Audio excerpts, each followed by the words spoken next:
Krishna. Hare Krishna. So probably if you listen closely, although our last reading was outside, we're inside now, but you can hear the passing traffic of Vrindavan outside. So it's a little warm today, so we're inside. Plus we did Vrindavan Parikram this morning. So we walked around, circumambulated Vrindavan town, and Bhava Bhakti's got blisters on her feet. So, I can't walk. I literally, so it's on the soles or the heels of my feet. So, all right, so we're doing a reading here inside. And where are we reading from? Canto 4, Chapter 9, Text 37. Om Namo Bhagavate Vasudevaya. Om Namo Bhagavate Vasudevaya. Om Namo Bhagavate Vasudevaya. Text 37. When King Uttanapad heard that his son Dhruva was coming back home, as if coming back to life after death, he could not put his faith in this message, for he was doubtful of how it would happen. He considered himself the most wretched, and therefore he thought that it was not possible for him to attain such good fortune. Purport. Dhruva Maharaj, a 5-year-old boy, went to the forest for penance and austerity, and the king could not at all believe that a small boy of such a tender age would live in the forest.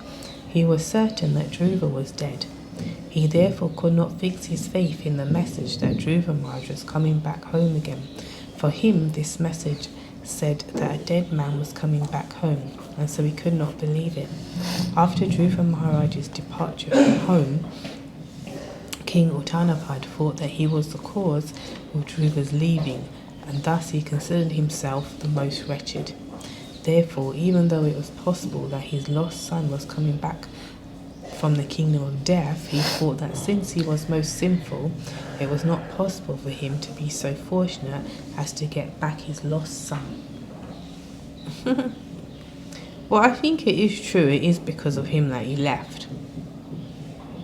Because he didn't stand up to his wife, who spoke to his 5-year-old son in such a harsh way.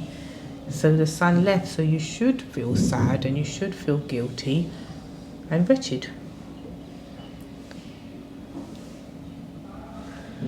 Okay.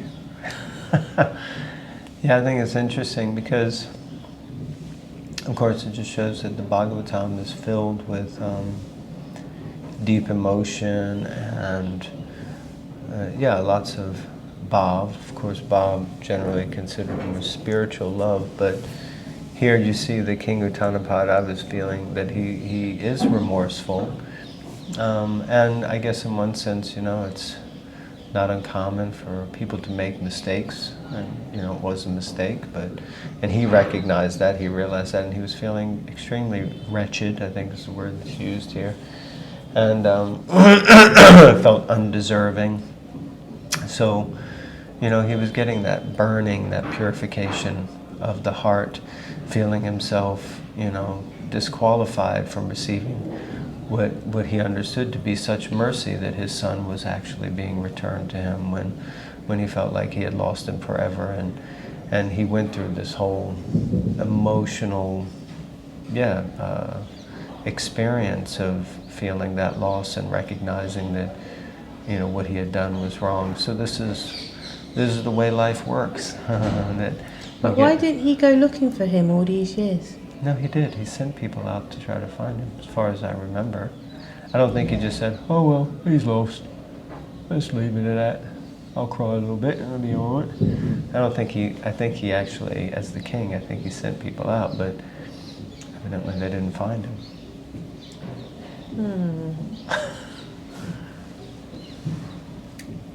You think he just left him to the forest to die? Well, in one sense he did, because he allowed his wife to say what she said. Well, I don't know that it's so easy to control. I don't know that it's so easy to control another person, especially when it's someone that you have feelings for also. So sometimes people can say stuff that has ill effect, and we just have to kind of tolerate it, you know. It's not that it's so easy to correct them exactly. That'd be my feeling on the situation. Okay. But I mean, I get your point. You're upset. You're feeling the love for Dhruva, and you felt like, you know, he was wronged by his daddy, and his daddy should have acted a certain way, and that he didn't. Should have chastised his wife. All that. Would have been a different story if he had done all that, wouldn't it? Text 38, right? Shraddhaya Vakyam Devarshir. This is the first verse in Sanskrit. Harsha Vegena Darshitaha.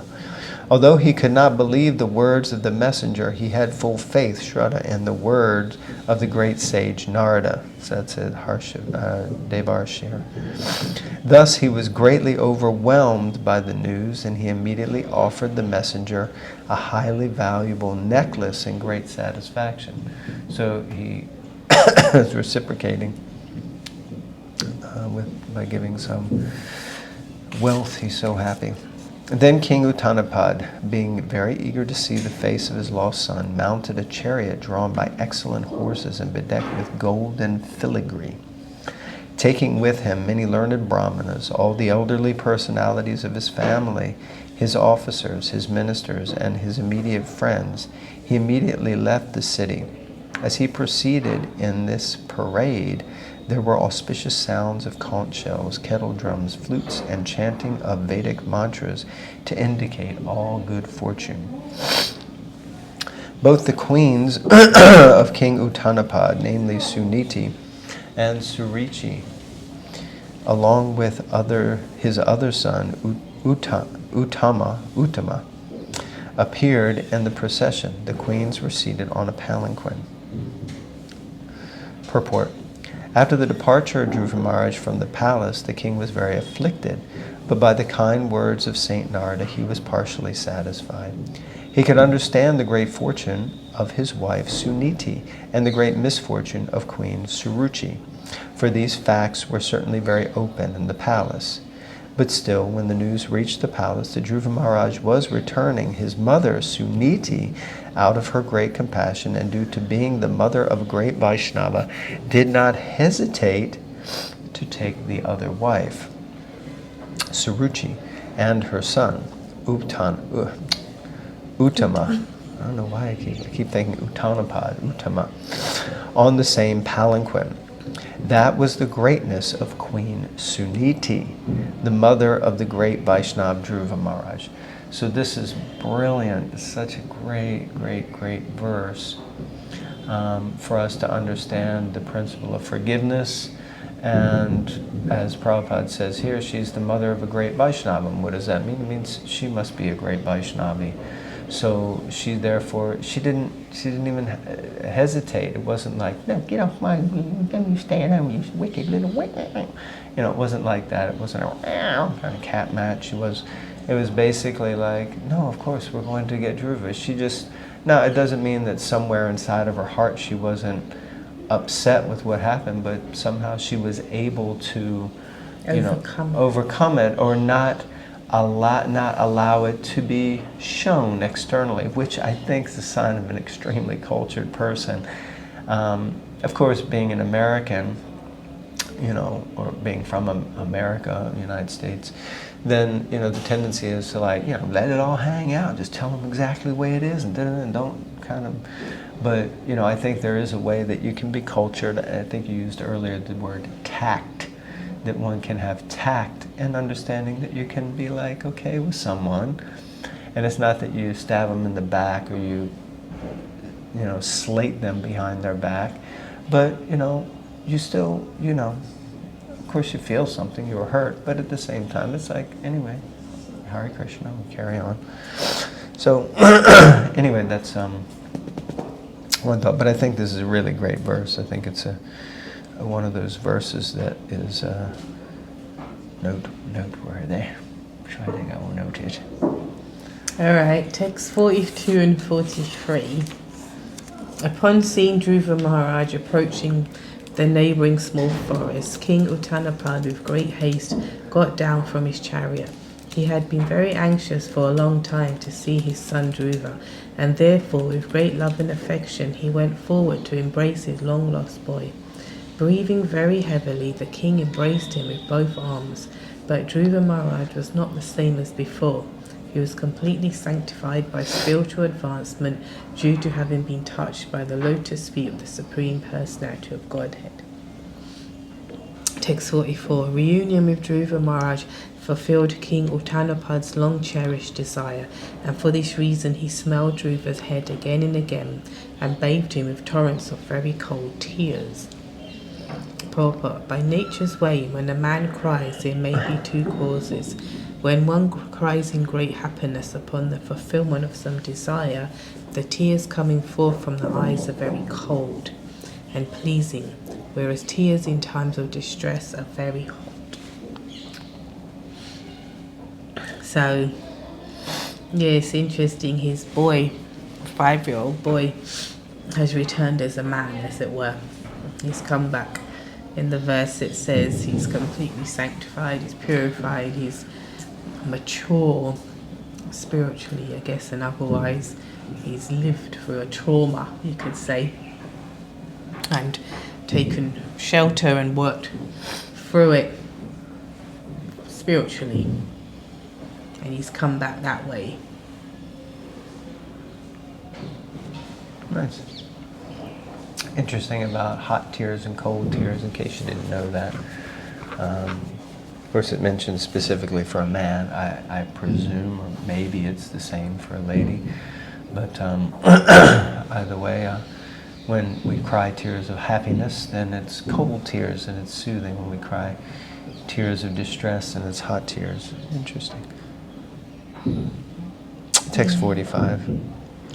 Then Dhruva Maharaj, the foremost of all nobles, first of all offered his obeisances at the feet of his father and was honored by his father with various questions. He then bowed his head at the feet of his two mothers. Another thing which I always found weird, because you see it in the Bhagavatam again and again, is that the father smells the head of the son, you know. and Prabhupada mentions in one purport, and this is a standard thing, that when one loves, one puts his, I think it's, it smells the head of the son. I guess it's there. Purport. It may be questioned why Dhruva Maharaj offered his respect not only to his mother, but also to his stepmother, due to whose insult he had to leave home. The answer is that after achieving perfection by self-realization and seeing the Supreme Personality of Godhead face to face, Dhruva Maharaj was completely freed from all contamination of material desire. Feelings of insult or honor in this material world are never perceived by a devotee. Wow. Now you have to use that as a, statement of how do I tick that box? Does that make me a devotee? Let me read it again. Feelings of insult or honor in this material world are never perceived by a devotee. Lord Chaitanya therefore says that one has to be humbler than the grass, and he recommends more tolerant than the tree to execute devotional service. Dhruva Maharaj therefore has, in this verse, has been described as Sajjanagrani. Sajjanagrani, the foremost of noble men. The pure devotee is the noblest of all, and he has no feelings of animosity towards anyone. Duality due to animosity is a creation of this material world. There is no such thing in the spiritual world, which is the absolute reality. Yeah, Prabhupada's purports here are so instructive. So a devotee doesn't feel insult or honor in this material world, because this is just part of the natural duality of the material world. It's like, what's the verse? Matra sparshashta kuntaya shitoshno sukha dukkha daha agamapiyeno nichastams titikshashumar. The non-permanent appearance of happiness and distress and their disappearance. are like the appearance and disappearance of winter and summer seasons. So they arise from sense perception, and one basically shouldn't be disturbed by them. So, happiness, distress, insult, honor, victory, defeat, these kind of things, we just, as devotees or aspiring devotees, we should be trying to not be discouraged by insult or encouraged by honor. We should just take it, very nice, they're honoring me. Tomorrow someone will insult me. Very nice, they're insulting me. Tomorrow someone will honor me. And there's a certain level of indifference. But I think we have to be careful that it's not so much indifference that we